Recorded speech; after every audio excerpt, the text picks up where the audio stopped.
लोग आज कहते हैं ना, लोग आज कहते हैं कि जॉर्ज सोरोस आज इस देश में जो है सरकार गिराने की कोशिश कर रहा है। हां, क्योंकि उसको ये सरकार गिरानी है। लेकिन जॉर्ज सोरोस, जब भारत के अंदर जॉर्ज सोरोस के इशारों पर चलने वाली सरकार थी, तब जॉर्ज सोरोस क्या कर रहा था यह भी जान लीजिए।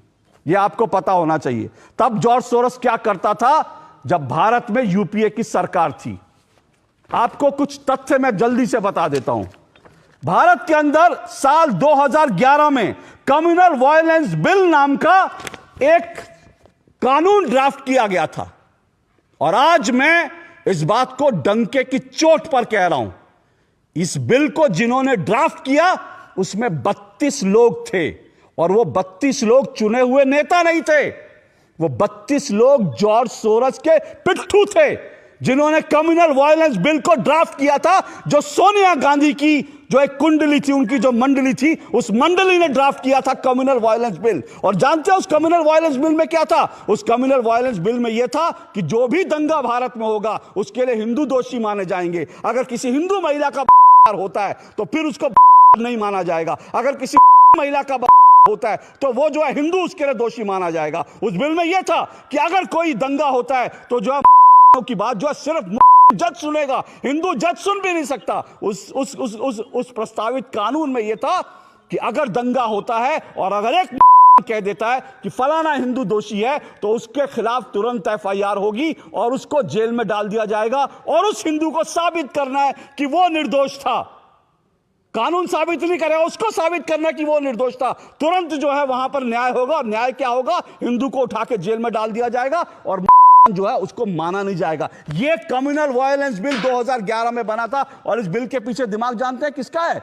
इस बिल के पीछे उन 32 लोगों का दिमाग था जो जॉर्ज सोरोस के थे। सोनिया गांधी टॉप पे थी। और इस बिल बनाने वालों में हर्ष मंदार शामिल था। और वह हर्ष मंदार कौन है? वो जॉर्ज सोरोस का आदमी है। ये वही हर्ष मंदार है दिल्ली में, दिल्ली के अंदर जिसके जो चिल्ड्रंस होम थे उस पर छापा पड़ा था, उसमें छोटे छोटे बच्चों का कन्वर्जन हो रहा था। आज भी वो केस चल रहा है। ये था जॉर्ज सोरोस का पूरा। और इसीलिए इस जॉर्ज सोरोस के इशारे पर राहुल गांधी कहते हैं हिंदू हिंसक होता है, संसद के अंदर कहते हैं हिंदू हिंसक होता है, क्योंकि जॉर्ज सोरोस ने हर दंगे का जिम्मेदार ठहराने की उसने पटकथा लिख दी थी, जिस पर दस्तखत सोनिया गांधी के थे, जिस पर दस्तखत डॉक्टर मनमोहन सिंह के थे। और सुनना चाहते हैं डॉक्टर मनमोहन सिंह के दस्तखत क्यों थे? मेरे हाथ में एक तस्वीर है, ये डॉक्टर मनमोहन सिंह की बेटी की तस्वीर है। और ये ओपन सोसाइटी के, मैंने उससे उसकी ओपन सोसाइटी के जो उसका जो वेबसाइट है वहां से है।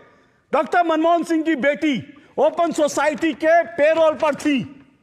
समझिए, अगर हिंदू अब भी नहीं समझना चाहता, अगर इस देश में लोगों की अब भी आंखें खुली नहीं खुली हैं, तो फिर इस देश का जो होगा वो आप लोग। मनमोहन सिंह की बेटी सोनिया गांधी, राहुल गांधी हिंदुओं को हिंसक ठहराने की, हिंदुओं को दंगाई ठहराने की जो साजिश 2011 से रच रहे थे भारत के खिलाफ, भारत के हिंदुओं के खिलाफ, वो साजिश क्या थी?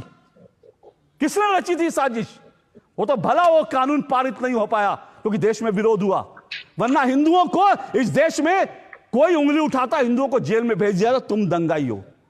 ये जॉर्ज सोरोस के इशारे पर क्या क्या हो रहा था, ये तब से हो रहा था।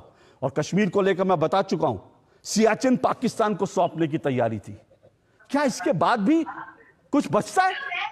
मैं फिर कह रहा हूं, हो सकता है निशिकांत दुबे के आरोप जो हैं उनमें कुछ पेच हो, उनमें कुछ गलत बात हो, लेकिन एक बार तो आप कहिए, एक बार तो कहिए आरोप गलत है। क्या ये वेबसाइट गलत है? कि वेबसाइट से जो तस्वीर आई क्या गलत है? सोनिया गांधी की तस्वीर लगी, इसको लेकर कांग्रेस ने अभी तक इस पर कोई वो नहीं किया। एक बार सोनिया गांधी कहते हैं मेरा इस संस्था से कोई लेना देना